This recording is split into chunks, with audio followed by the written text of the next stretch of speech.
Me separaron de mi familia. This Venezuelan woman, a migrant and mother, thought the worst of her dangerous trip was behind her, having spent 5 days trudging with her family through the treacherous jungle dividing Colombia and Panama. Suddenly, around 15 armed men sprang from the trees and separated the women from the rest of the group. They took turns, she says, beating and raping them. Porque tenía mucha rabia. Because I was so full of rage, I resisted. I didn't want it. I didn't want it. I didn't want it. And then another man held me so that one could carry out the act. Then the second one came. I mentally escaped. I felt like I wasn't there, like I left my body.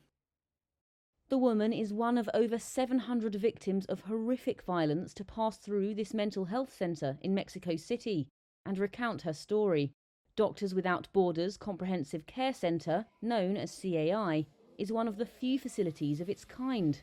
As well as physical care, it offers psychological assessment and trauma support for migrants. Ramon Marquez is CAI's coordinator. In the first 9 months, we identified and addressed 744 cases of sexual abuse, primarily against women. This issue demands urgent attention as migration flows have doubled or trebled in the past 2, 3, 4, 5 years. The rise in violence is closely linked to increasingly restrictive migration policies seen over the last decade.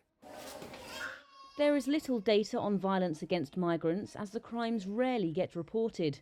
However, doctors say there has been a rise in recent years of what they describe as extreme violence, including rape, violent kidnapping and brutal physical violence.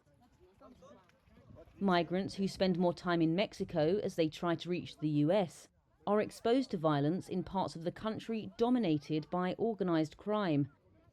And some analysts fear that harder-line migration policies under a new Trump presidency could exacerbate the situation.